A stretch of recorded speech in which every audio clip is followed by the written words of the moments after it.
So these are 6 best, no, absolute best anime of spring 2026. I am excluding the sequels because otherwise they will just dominate the list. And after all, this is about the best new anime of this very season. Every single spot on this list was kinda difficult for me to decide, but this is my list, so here we go. First of all, on the top 6, we have Akane-banashi. Now, if you know Akane-banashi, you know Rakugo. Rakugo was a very big thing in the Edo era, but as time went on, its popularity got lower and lower, but it is still a very big, decently big phenomenon. And I myself have loved Rakugo for such a long time. Rakugo ka Tsukika, and there are so very few Rakugo anime out there. You can count them on your fingers. And that is just why I was very happy when Akane-banashi was going to have an anime adaptation. But as I was watching this anime, I was thinking that this is pretty good. Yeah, I am having fun. But I think this is not the top of this anime. This is not the most this anime can give me. And as I watched more anime and I was enjoying that, but when we went towards the episode 10, that is where this anime truly showed what it can really do. The Jugem episode. And that was when I truly fell in love with Akane-banashi. Akane-banashi is not an anime that just has Rakugo just there. It is not just a side point. It is the main point. That is why I'm so happy with it, because Rakugo has so much to give you. Rakugo is so fucking fun. And it deserves so much more love than people realize nowadays. People don't even know what the fuck Rakugo is. And that is why I genuinely fell in love with Akane-banashi. It is just so fun to watch. On the number 5, we have Tongari Boushi no Atelier. That's my Tongari Boushi. Oh, safe. Now some of you might be surprised that Tongari on the number 5? Seriously? Yeah, I'm serious. But even if I gave this anime this spot, this anime is so much better than most of the other things out there. First of all, everybody talks about it and everybody knows it. The fucking animation is great. And there is nothing more to talk about. Everybody have talked about how good the animation is.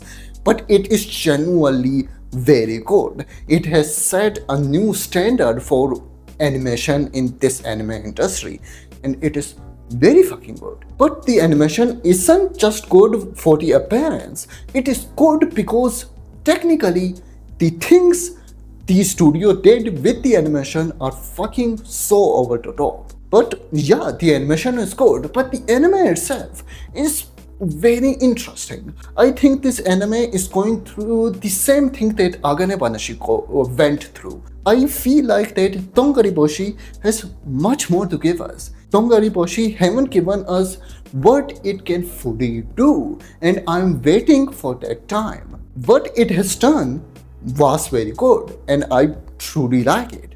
But I think this anime can do much more. Now, the things I like about this anime are the characters. First of all, we have to talk about Coco. The relationship of Coco with every single other character is so interesting and so good.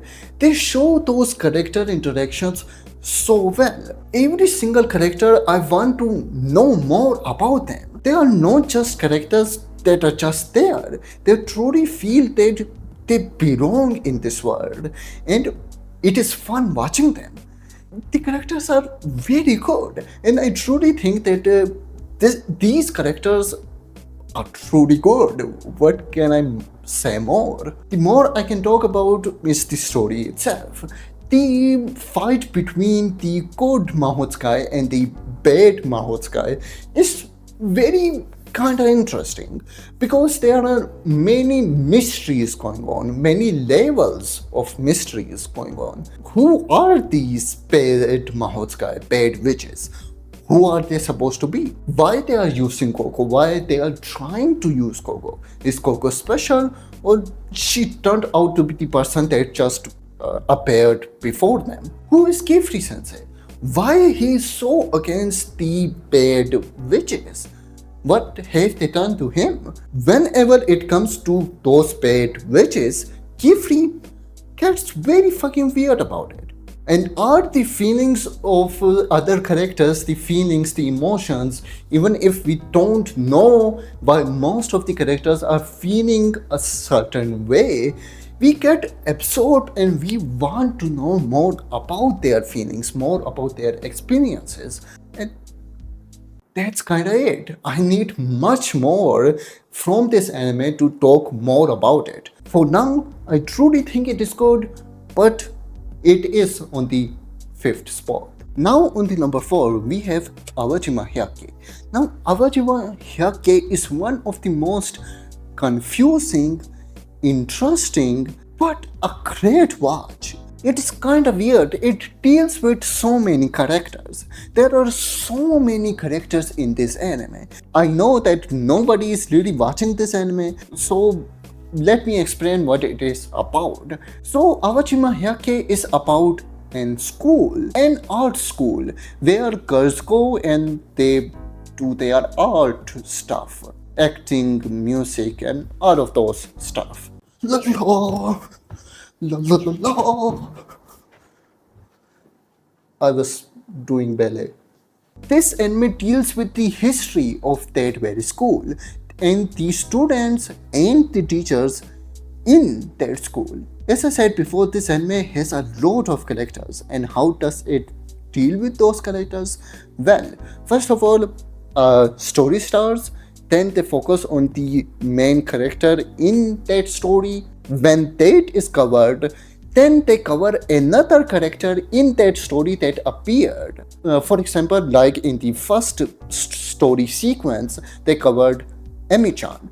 And after Emi-chan, they covered Ibuki. And then after Ibuki, they will cover another character that appeared, another character, another character, another character. And that is how this anime is going to go.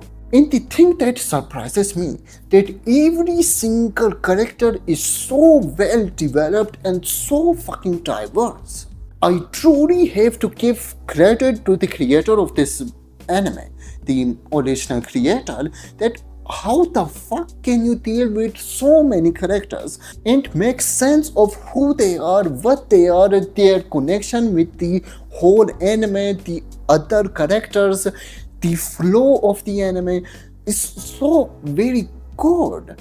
How do you deal with so many characters in such a good way?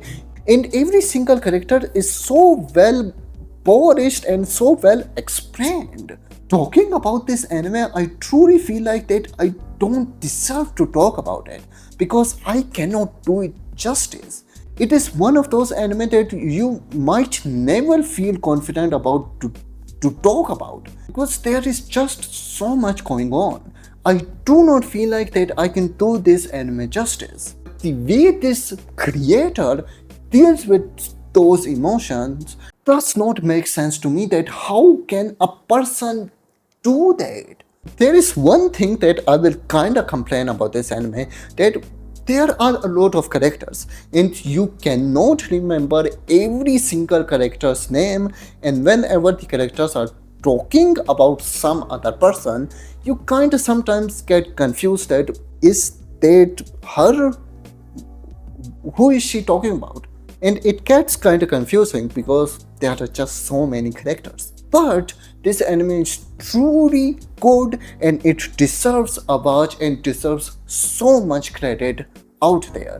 So please, if you haven't, go watch it because it fucking deserves it. Now on the number 3, we have Kamiina Botan. So this anime is an Yuri anime or girls love anime. Yeah, let's go Yuri! Yeah! And it is kind of an anime anime in which our main girls drink alcohol beverages, and it's cute, but don't get distracted from that because that is not the main thing. It is not just cute, it is so much more. when I'm watching this anime, it feels like I'm watching a whole different medium. I feel like I'm not watching an anime. It is just a whole different medium. Nothing like any medium that exists right now. It feels like I'm watching a medium that doesn't even exist. It is truly just a piece of art. It feels like that art is moving. It is so beautiful. It is not like other artistic anime that try to be artistic but are not that are just cringe. This anime truly feels like that it is artistic. Everything about it. The way this anime tells the story, the characters, the movement, the character emotions, the direction, the character design, the animation, everything feels like it is a globe. It is an whole globe that is so well mixed together. The pieces from each other does not connect at all. They feel like they are whole different things that will not work together. But for some reason they come together in such a beautiful form. It just looks amazing. The characters are just all so different from each other and all so good. It might seem like I'm having a hard time because I am. Because this anime is totally different from anything I have seen before. It is way different from any other anime and even any other medium in itself. And the cool thing and the great thing about this anime is that the characters are going through complex feelings, complex emotions, but they don't tell those emotions. They show those emotions in such an artistic way. In every episode, you get different feeling. Every episode feels like that it is different from the previous episode. Every episode, you feel fulfilled, but it also feel like that there is some emptiness there. There is something empty. There is something missing. And that is a weird emotion that I never felt together. These two contrasting feelings that I feel fulfilled, but at the same time empty. It feels very weird. This anime is just nothing like any other anime that have existed before in any other medium that have existed before. If you have watched this anime and if you are seeing the B-rolls, you can kinda experience that and you can kinda relate with me that it is so very different. This season has so many anime and so many great anime to give you. It feels weird that one single season can have this many things and this many unique and different things. And Kamiina Botan is certainly an anime that deserves so much praise because it is so fucking different. Now on the number 2 we have Nippon Sangoku. Now Nippon Sangoku is also a very good anime from this very season. Now Nippon Sangoku, most of you will know what this anime is, but let me explain it a little bit. In this anime, in our present time, some bombs were exploded and Japan's culture got degraded or got reversed by many years, and now Japan has three nations within itself and they are going to go at war and they are going to reunite or try to reunite all of Japan and become Nippon all over again. And that is kind of the main synopsis of this anime. But the thing that got me interested in this anime and why this anime is at this very spot, because it is just very fucking good. Now Nippon Sangoku, the animation of Nippon Sangoku, I feel like that is so much better than Tongari Boushi. I'm fucking serious. I made a whole video about that. Why Nippon Sangoku animation is better than Tongari Boushi. If you want to go watch that. But the animation is so fucking good. And the character design itself just tell me, have you ever seen more Japanese looking character design in your life? I'm pretty sure you haven't. The only thing that can kinda compete is the character design of Hana. The character design is so fucking Japanese, the animation itself is so good. When you see this character design, you will say that how they are going to fucking adopt that. But they do, and it looks so fucking good and so fucking beautiful. This anime is very good. The characters are interesting. The things that are going on, the political wars kinda make sense and kinda get you interested. Most of the political anime and the political things in anime going on don't really get you interesting. They are just random people talking about things and you don't really care about those. But this is very interesting. It gets you very interested in the anime, in the characters, and how they are going to deal with those problems and what strategies they will involve. There are heavy things going on, there are intense things going on. This anime is just so good. I want to watch more from this anime, and just today, the second season was announced. And I'm fucking happy about it. This anime is pretty good. It deserves a watch. It deserves a watch. It's very fucking good. Okay? Go watch it. Now, finally, it is time for the number one. And number one might be the most difficult and the most weird one for most of the people to expect. And that is Hidarikiki no Eren. Now, for me, Hidarikiki no Eren is just an classical modern anime. It is a classic that deserves so much more praise than.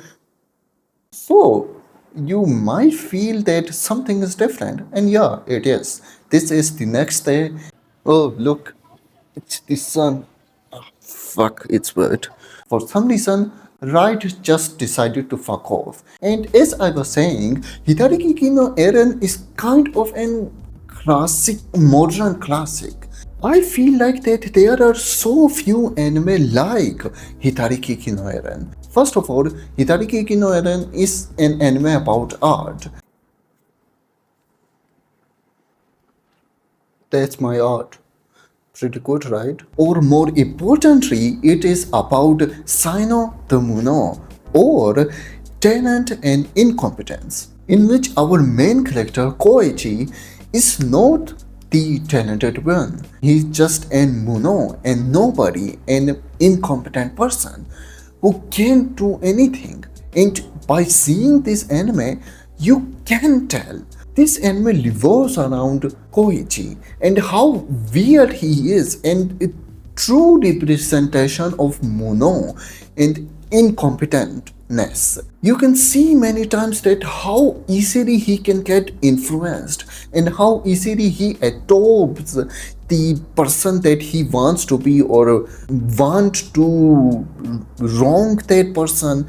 He is just too easily influenced and believes that he is somebody more and wants to be somebody more. It is not wrong to wanting to be something more, but it is wrong and weird to thinking that he is something more. He kind of thinks he is something more, but at the same time, he doesn't. And there he, of course, interacts with the exact opposite, the talent. Eren, Akari, Sayuri, all of these talented people that were with him, and could guide him. He had people, he had talented people, he had Saori who could guide him through his monotonous and become something more. But because of his incompetence, because of his stupidness, because he was nobody, he couldn't understood that and let her go. Akari, Eren, he saw the talented. He saw the talented and he wanted to be that very talented, but he couldn't. As of now, the anime haven't completed. In every stage of his life, his high school, his job, and then in the future, every step of the way, It is so interesting how they show how a person changes from these life stages. That is just such an interesting thing. And the thing that I really like and the most interesting thing is, as I said before, Sino the Muno. This anime deals with that thing in such an interesting way that I have never seen really. This anime is a true modern classic, and I know many people on the internet, at least on my anime list, haven't really liked this anime. But I truly think that this anime is a modern classic that I will remember for such a long time because it is a modern classic and I genuinely believe that. And it needs more people to watch it so people understand that it is something more. It is so much better than many other things. That is why it is number one. Because I truly feel like that it is a modern classic and it is the best anime of this very season. So yeah, that's it. I hope you kinda agree with this list. It is very weird and will be very different from other people's list. But I hope you got something new from that. But yeah, that's it. Go watch this video, subscribe, do your thing. Bye bye.